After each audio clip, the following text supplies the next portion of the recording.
Imagine un homme au bord de la ruine. Un homme qui dort sur le sol froid d'une usine, entouré de machines qui tombent en panne, de comptes bancaires qui s'effondrent et du monde entier qui le regarde comme un fou. Imagine-le épuisé, les yeux rouges, mais incapable d'abandonner. Cet homme, c'est Elon Musk. Et cette scène n'est pas une histoire embellie, c'est un moment réel. Un moment où il avait tout investi dans Tesla et SpaceX. Un moment où chaque signe pointait vers la catastrophe. Les fusées explosaient avant d'atteindre le ciel. Les voitures se vendaient mal. Les investisseurs reprenaient leurs chèques. Sa vie personnelle se brisait sous la pression. N'importe qui aurait abandonné. N'importe qui aurait accepté la défaite. Mais pas lui. Pourquoi ? Parce que Musk possède quelque chose que beaucoup appellent du courage, mais qui est en réalité beaucoup plus sombre, plus brut, plus profond. Une psychologie de l'audace extrême. Une manière de penser qui ne repose pas seulement sur l'intelligence ou le talent, mais sur un rapport unique à la peur, au risque et à l'échec. Elon Musk ne cherche pas le confort. Il ne cherche pas la sécurité. Il ne cherche même pas l'approbation. Il cherche ce qui semble impossible. Parce que dans sa tête, échouer est moins grave que ne jamais essayer. Et aujourd'hui, on va disséquer cette mentalité. Comprendre d'où elle vient, comment elle s'est formée. Et surtout, ce que toi, tu peux en tirer pour ta propre vie. Parce que cette vidéo n'est pas seulement l'histoire d'un entrepreneur.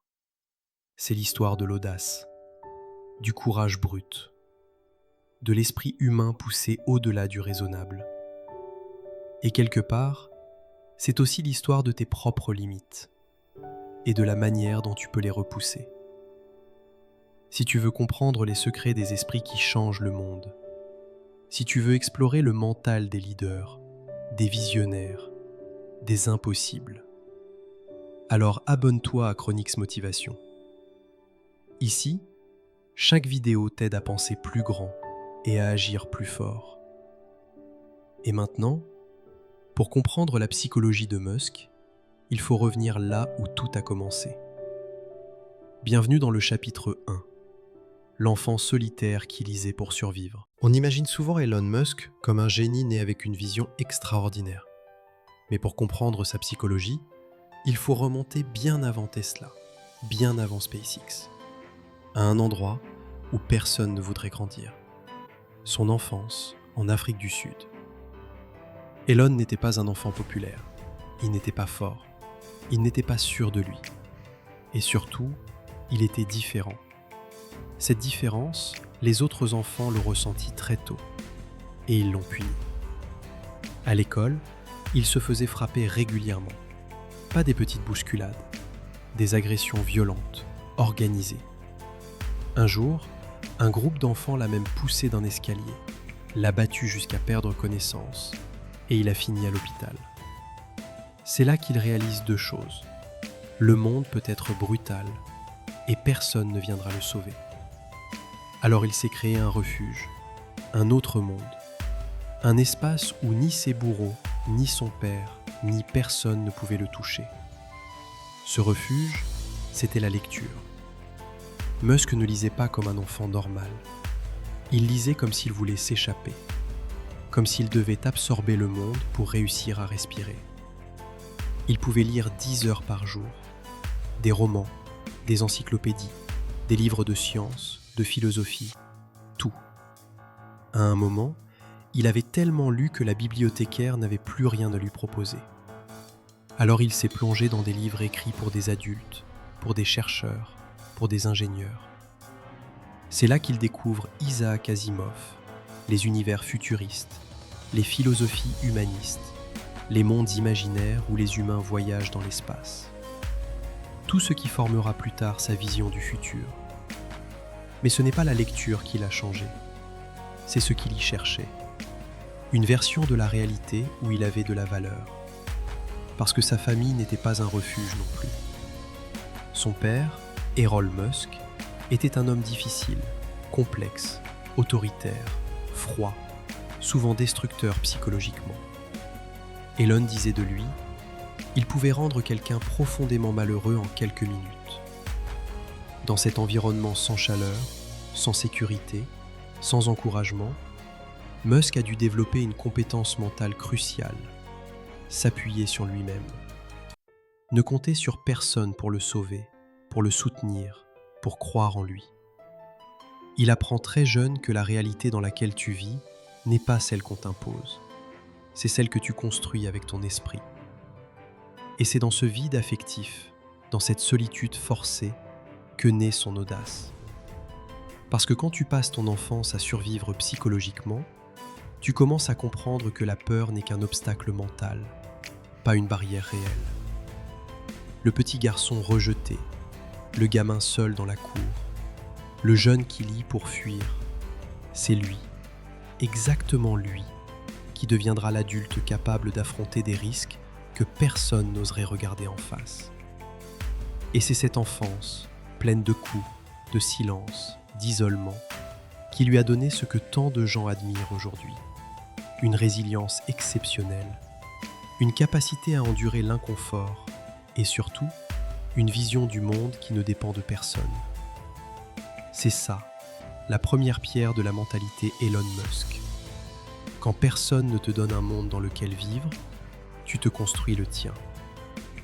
Mais pour comprendre comment ce gamin solitaire devient un entrepreneur prêt à tout tenter, même à quitter un pays entier pour un rêve, il faut voir comment il a effectué son premier acte d'audace. Pas en lançant une entreprise, pas en inventant une technologie, mais en fuyant, en quittant tout, en refusant la vie qu'on voulait lui imposer. Le premier acte d'audace d'Elon Musk n'a rien à voir avec les fusées, les voitures électriques ou les milliards. Son premier acte d'audace, c'est une fuite, une rupture, un refus. À l'adolescence, Musk comprend quelque chose que beaucoup de gens ne réalisent qu'à 40 ans, parfois jamais. Si tu restes là où tu es né, tu risques d'y rester toute ta vie, mentalement, pas géographiquement. L'Afrique du Sud de l'époque est complexe, violente, enfermante. C'est un pays où l'avenir semble limité, où le destin se confond avec le poids du passé. Et Elon, lui, est déjà tourné vers un autre monde. Un monde qu'il a découvert dans ses livres, dans ses rêves, dans ses nuits passées à imaginer des futurs impossibles. Il se rend compte d'une chose, s'il reste ici, il ne deviendra jamais celui qu'il sent en lui. Il deviendra une version réduite de lui-même. Un esprit enfermé dans un corps qui n'a pas le droit de bouger. Alors il prend une décision radicale, à 17 ans. Un âge où la plupart des jeunes cherchent juste à appartenir à un groupe, lui décide de tout quitter. Pas pour une opportunité, pas pour une entreprise, pas pour de l'argent, parce qu'il n'en a pas. Il quitte l'Afrique du Sud parce que c'est nécessaire. Il doit créer une rupture, un vide, une distance entre la personne qu'il est et la personne qu'il veut devenir. Il part d'abord au Canada, chez une famille qu'il connaît à peine. Il arrive sans argent, sans réseau, sans avenir clair. Mais avec une certitude absolue, je ne reviendrai pas en arrière. Au Canada, Musk enchaîne des petits jobs. Il pèle des navets dans une ferme. Il fait du ménage dans une chaudière industrielle tellement brûlante que même les travailleurs expérimentés refusent d'y entrer. Il dort dans des petits appartements froids. Il manque d'argent, de stabilité, de repères. Et pourtant, il ne se plaint jamais. Pourquoi ? Parce qu'il sait que la souffrance qu'il vit maintenant est différente. Ce n'est pas la souffrance de l'injustice, c'est la souffrance de la construction. Il comprend une vérité que peu de gens acceptent. Pour devenir quelqu'un d'autre, tu dois passer par un territoire où tu n'es plus personne. C'est dans ce néant identitaire que Musk se forge une mentalité rare. Tout est possible si tu es prêt à en payer le prix. Quand il parvient enfin à entrer aux États-Unis, c'est comme traverser un portail. Il arrive dans le pays où tout semble réalisable, où chaque idée peut devenir un empire, où chaque rêve peut se matérialiser. Mais personne ne l'attend. Il n'a pas d'amis, pas de mentor, pas d'argent. Juste une obsession, comprendre le monde et trouver où il peut le transformer. Il étudie la physique, la programmation, la philosophie. Et une question obsédante le traverse chaque jour. Quel est le problème le plus important que je peux essayer de résoudre ? Cette question ne le quittera jamais. Elle deviendra la racine de toutes ses entreprises, de tous ses risques, de toutes ses décisions extrêmes. Parce que la vérité, c'est que Musk ne voulait pas juste réussir. Il voulait avoir de l'impact. Un impact assez grand pour changer la trajectoire humaine. Et c'est là que commence la construction de l'esprit d'audace. Dans ces années de pauvreté, d'isolement, d'incertitude totale, où la seule chose solide dans sa vie, c'est son esprit. Ce jeune homme qui a tout quitté par instinct, qui a tout risqué sans garantie, qui a tout sacrifié sans promesse. C'est lui qui deviendra l'entrepreneur capable de regarder un ciel noir et de se dire « on va envoyer des humains là-bas ». Mais avant de devenir le Musk que le monde connaît, il va vivre une autre transformation, plus brutale encore, celle de PayPal. Un univers de conflits, de trahison, de guerre de pouvoir, et l'un des moments les plus humiliants de sa vie. Et c'est cette humiliation-là qui va lui donner l'un de ses plus grands super-pouvoirs. Bienvenue dans le chapitre 3. PayPal, la guerre, les trahisons et le premier traumatisme du pouvoir. Quand on regarde aujourd'hui le Musk multimilliardaire, visionnaire, toujours sûr de lui, on oublie souvent l'un des chapitres les plus traumatisants de sa vie, PayPal. La période où il a compris ce que signifiait vraiment le pouvoir, et surtout, ce que signifiait le perdre. Après des années de galère au Canada et aux États-Unis, Musk commence enfin à voir une lumière. Avec son frère Kimball, il fonde Zip2, une entreprise qui permet de digitaliser les annuaires et proposer des cartes interactives, une idée complètement futuriste à l'époque. Zip2 fonctionne. Il travaille jour et nuit, littéralement.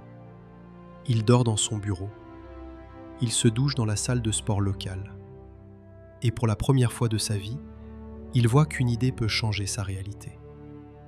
Zip2 est vendu. Il devient riche pour la première fois.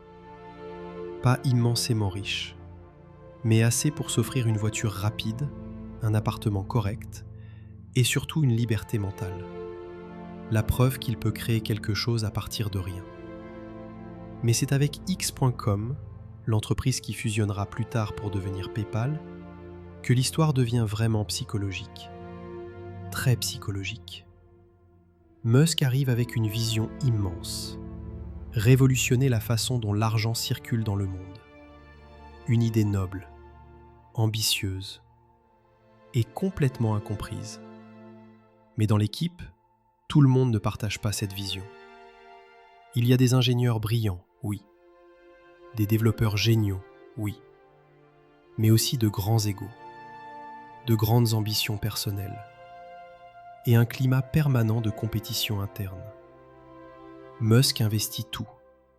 Son argent, son énergie, sa confiance.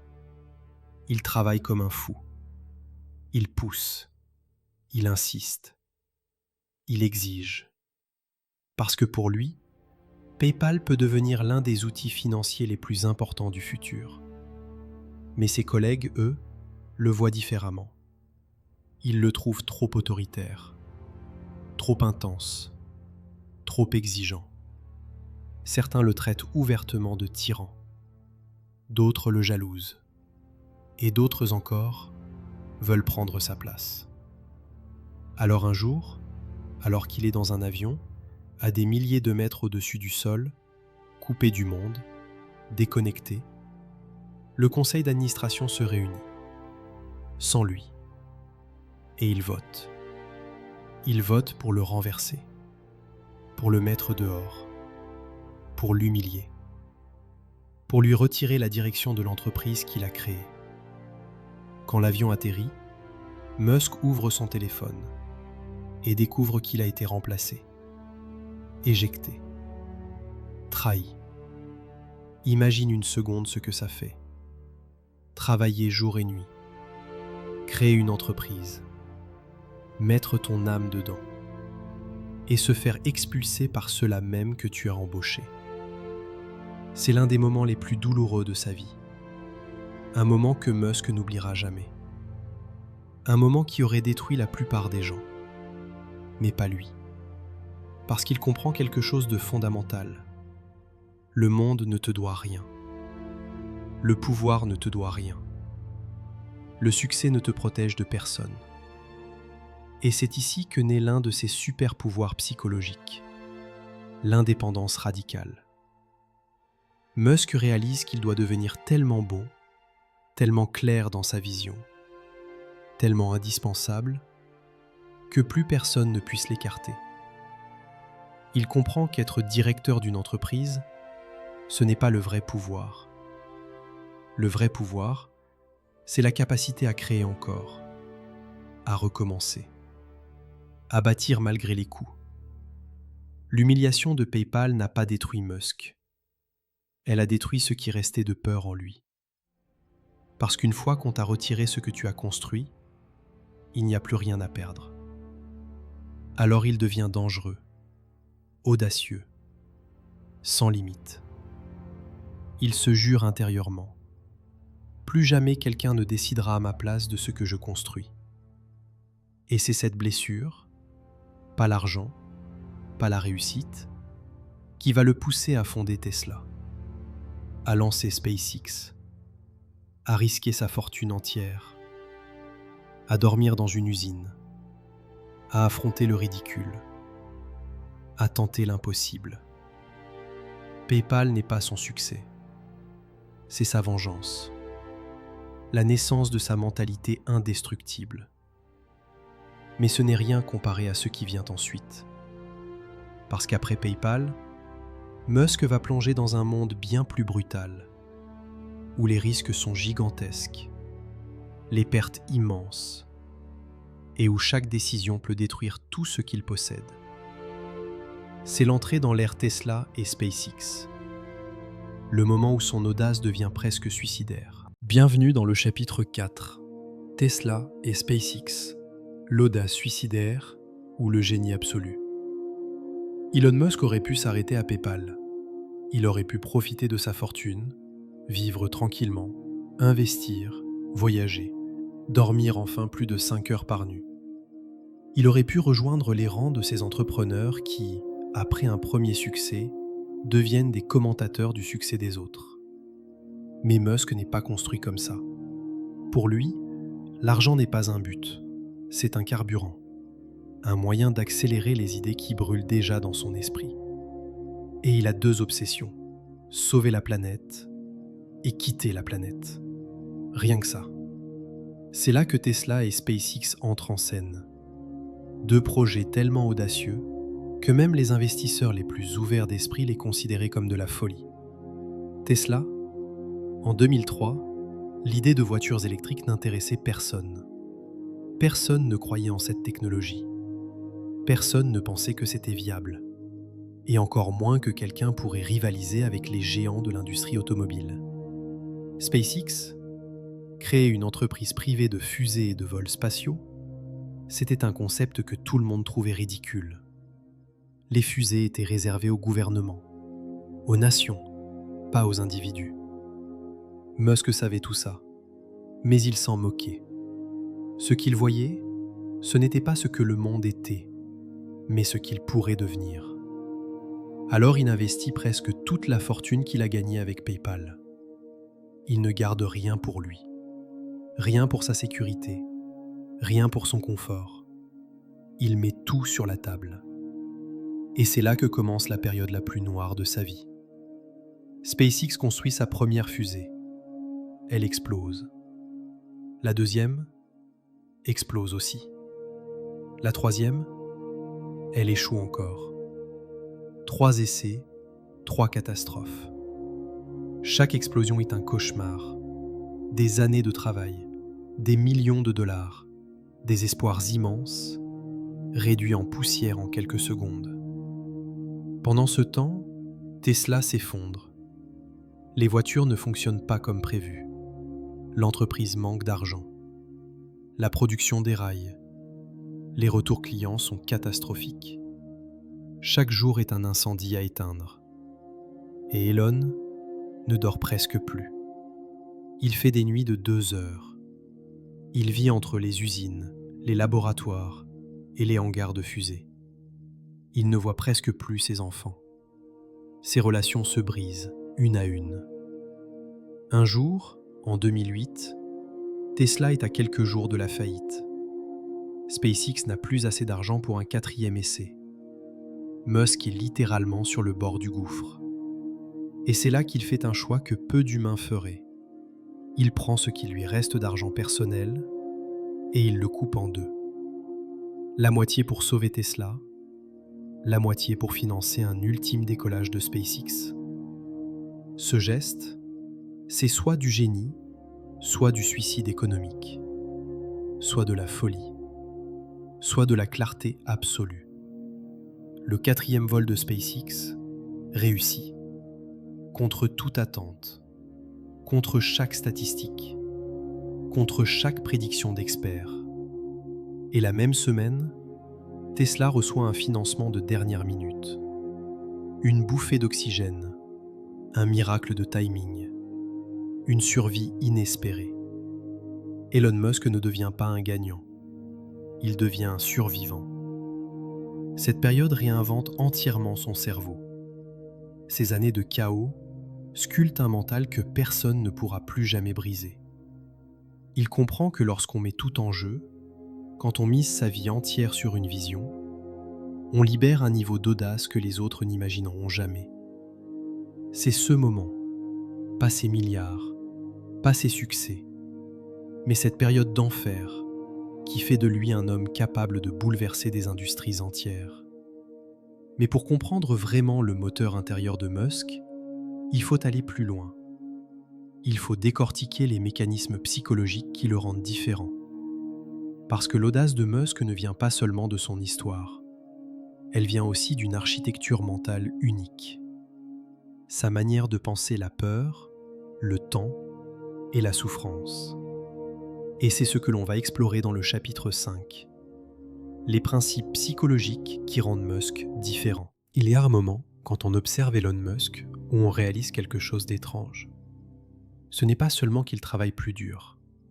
Ce n'est pas seulement qu'il prend plus de risques. Ce n'est même pas qu'il a une vision plus ambitieuse que les autres. Non. La vérité, c'est que Musk ne pense pas comme nous. Il fonctionne selon une architecture mentale différente.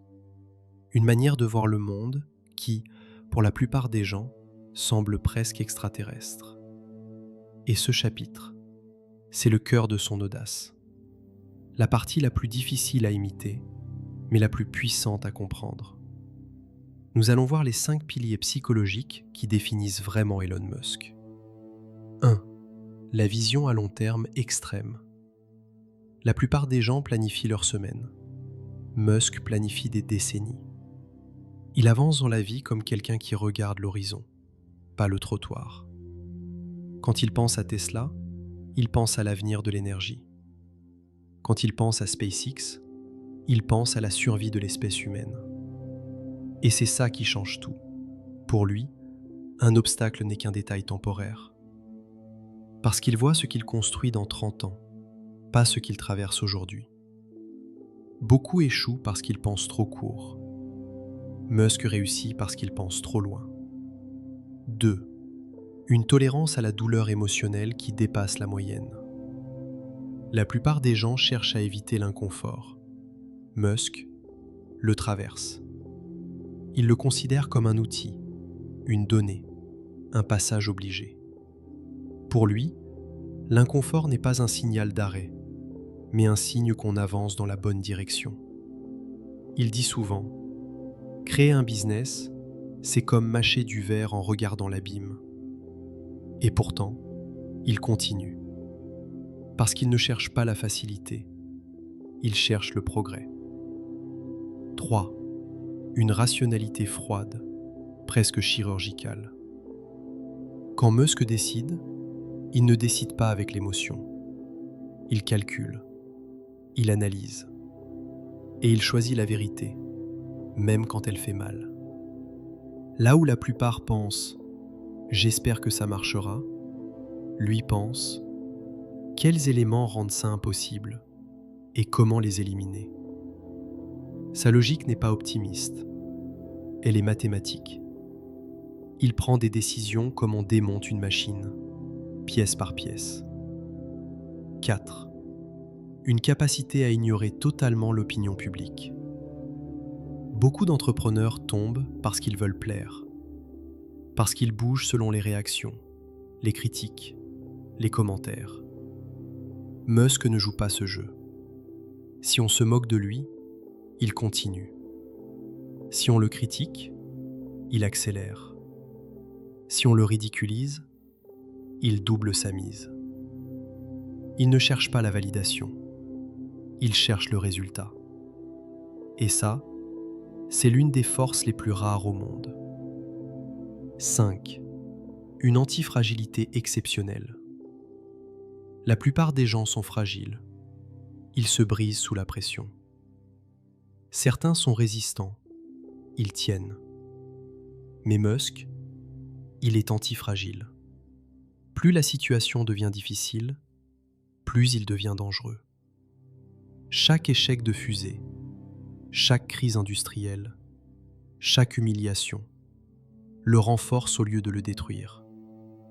Il apprend plus vite que tout le monde. Il encaisse plus fort. Il revient plus violent. C'est la psychologie du phénix. Il renaît de ses propres cendres, mais avec des ailes plus grandes à chaque fois. Transition vers le chapitre 6. Ces 5 piliers psychologiques forment la base de sa mentalité. Mais pour comprendre pourquoi Musk ose des projets que personne n'oserait imaginer, il faut maintenant aller plus loin. Il faut comprendre ce qui le pousse à défier les lois du risque, à ignorer la peur, à foncer dans des idées que tout le monde juge impossibles. Et cette réponse se trouve dans son moteur intérieur, son rapport unique au danger, à l'avenir et à la signification. Bienvenue dans le chapitre 6.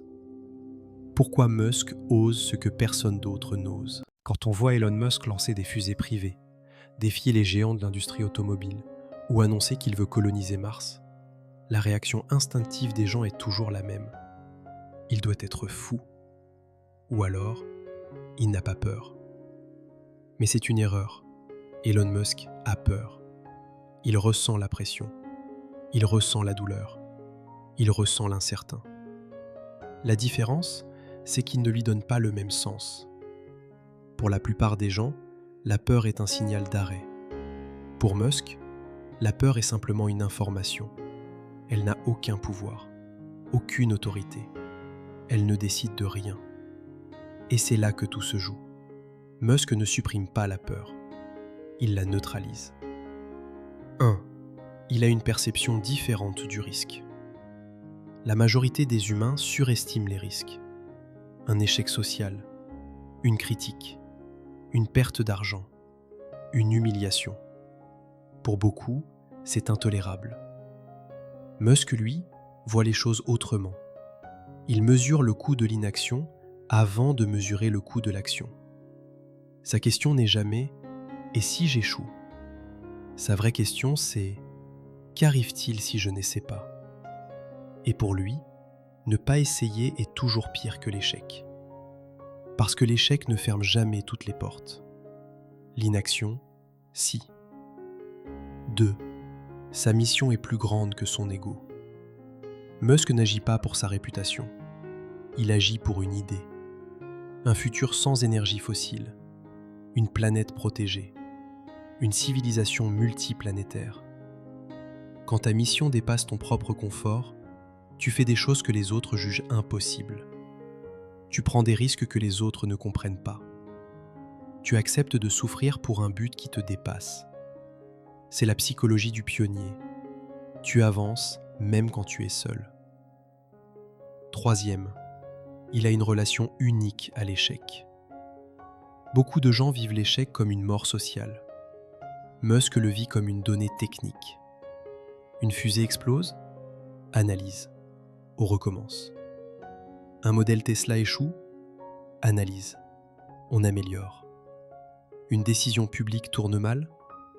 Il l'assume, puis passe à la suivante. Pour lui, échouer n'a jamais été une fin. C'est simplement un état temporaire entre deux tentatives.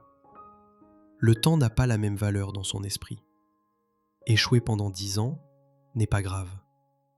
Abandonner pendant 5 minutes est impardonnable. 4. Il vit dans un futur qui n'existe pas encore. La plupart des gens réagissent au présent. Musk réagit à un futur qu'il voit déjà mentalement. Quand il regarde un panneau solaire, il voit une civilisation durable. Quand il regarde une fusée, il voit une espèce humaine multiplanétaire.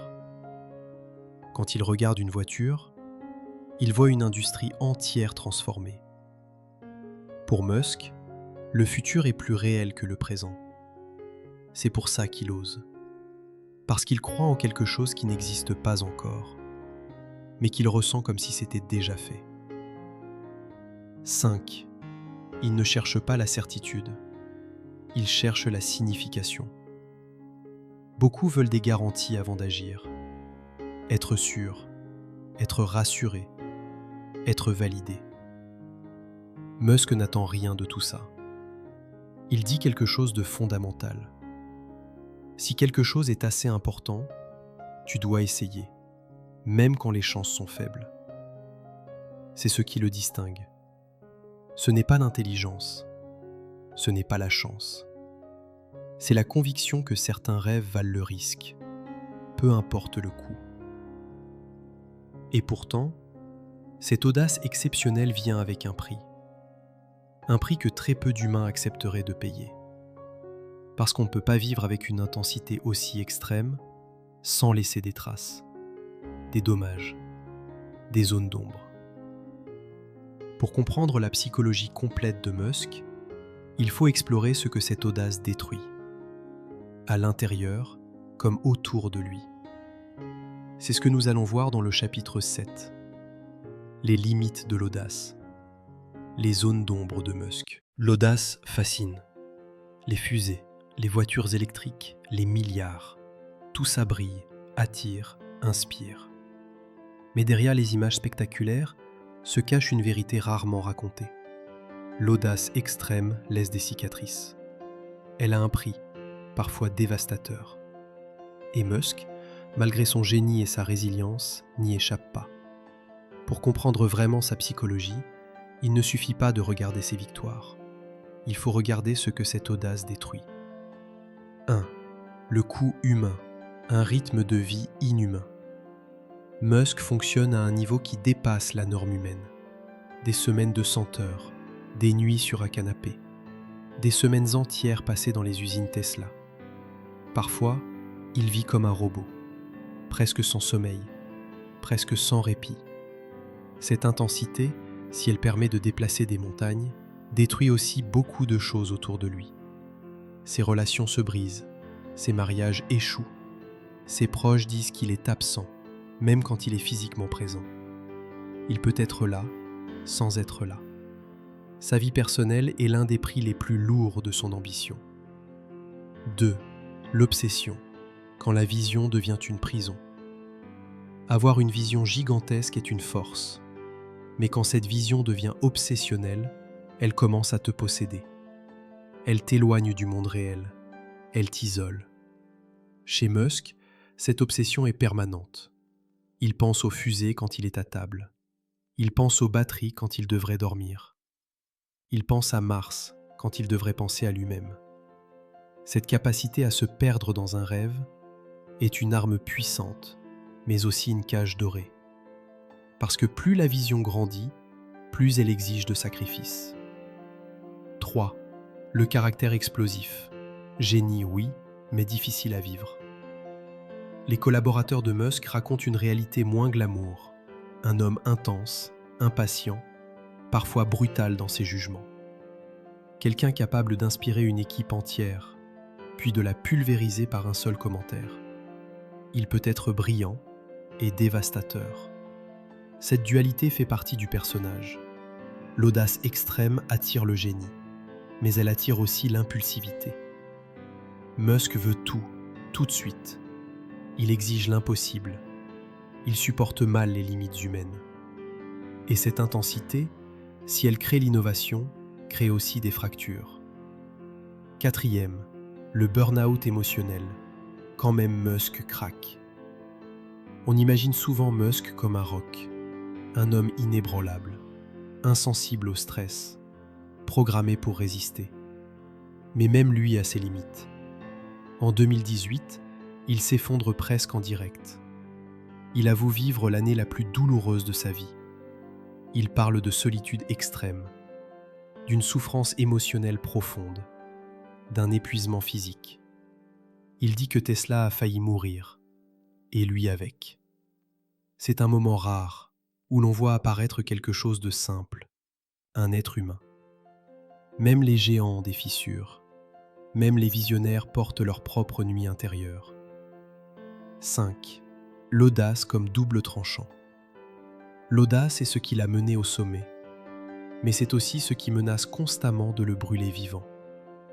Parce qu'à ce niveau, il n'existe pas de demi-mesure, pas de pause, pas de zone tampon. Tu avances ou tu t'effondres, tu risques ou tu stagnes. C'est une vie de feu permanent, et personne ne peut vivre dans les flammes sans se brûler. C'est ça la vérité. Musk n'est pas seulement un génie. C'est un homme qui joue avec des forces plus grandes que lui et qui accepte les cicatrices que cette audace laisse derrière elle. Mais au-delà des zones d'ombre, au-delà des blessures, il reste une question essentielle.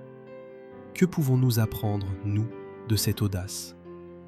Pas pour devenir Musk, pas pour copier son extrême, mais pour prendre le meilleur de sa mentalité et l'appliquer à nos propres vies. Parce qu'au fond, l'audace de Musk n'est pas un modèle, c'est un miroir. Bienvenue dans le chapitre 8, ce que nous pouvons appliquer dans nos vies. Après avoir traversé la lumière et l'ombre d'Elon Musk, il reste une question essentielle. Qu'est-ce que nous, des personnes normales, pouvons apprendre d'un homme qui vit à un niveau presque extrême ? Parce que l'objectif n'est pas d'imiter Musk. L'objectif, c'est d'extraire la substance mentale qui peut nous aider à transformer nos propres vies. Tu ne diriges peut-être pas une entreprise de voitures électriques. Tu n'essayes peut-être pas d'aller sur Mars. Mais tu as des rêves, des projets, des peurs, des murs mentaux que tu as appris à ne pas questionner. Et c'est là que l'enseignement commence. 1. Accepte l'inconfort comme un passage, pas comme une condamnation. La plupart des gens abandonnent parce qu'ils pensent que la difficulté est un signe d'échec. Musk, lui, voit la difficulté comme une preuve que le chemin est réel. Quand tu veux progresser, tu vas souffrir un peu. Tu vas douter. Tu vas avoir des jours sans. Et ce n'est pas grave. L'inconfort n'est pas une alarme. C'est un passage obligé, un rite, une transition. Ton niveau de succès est lié à ton niveau de tolérance à l'inconfort, pas à ton talent. 2. Raccourcis le temps entre la décision et l'action. Musk prend des décisions vite. Très vite. Pourquoi ? Parce que le temps détruit le courage. Plus tu attends, plus tu inventes des excuses. Plus tu réfléchis, plus tu t'emprisonnes. La clé, ce n'est pas d'être impulsif. La clé, c'est d'agir dès que la conviction est là. Si tu dis « un jour je le ferai », tu viens d'inventer un mensonge réconfortant. Décide et fais, même un petit pas. 3. Pense plus grand que ton environnement immédiat. Ton entourage peut limiter ta vision. Pas par malveillance, mais par habitude, par peur, par sécurité. Musk n'a pas écouté les limites de son environnement, parce qu'il savait que son esprit avait le droit d'aller plus loin. Quand tu penses à ton futur, ne regarde pas ce que tu vois aujourd'hui. Regarde ce qui pourrait exister si tu osais un peu plus. Le grand obstacle de ta vie, ce n'est pas la réalité, c'est ton imagination blessée. 4. Deviens antifragile. Apprends à grandir du chaos. Tu vas tomber. Tu vas échouer. Tu vas être humilié parfois. Mais tu peux choisir ce que l'échec signifie. Fragile. Tu te brises. Résistant. Tu tiens. Antifragile. Tu deviens meilleur. Chaque échec contient un cadeau. Un enseignement. Un muscle mental que les autres n'ont pas. Ce que Musk a compris, c'est que ceux qui osent l'impossible ne sont jamais les plus talentueux, mais ceux qui apprennent à se relever plus vite que les autres. 5. Tu n'as pas besoin d'être Elon Musk. Tu dois être quelqu'un qui ose. C'est ça la vraie leçon. Pas l'intelligence, pas la richesse, pas la technologie. Le courage, l'audace, le geste mental qui dit « je peux essayer ». Si tu peux oser un peu plus chaque jour, même seulement 5%, ta vie changera. Ton futur ne dépend pas de ton niveau actuel. Il dépend de ta capacité à défier tes propres limites. Et cette capacité est entre tes mains. Toutes ces leçons, tous ces principes naissent d'un homme imparfait. Un homme brillant et brisé, génial et épuisé, inspirant et humain. Et pour clôturer ce voyage, nous devons revenir à l'idée la plus importante de toutes. La grandeur ne vient pas de la perfection, elle vient de la vérité. Bienvenue dans la conclusion finale, la leçon d'un homme imparfait.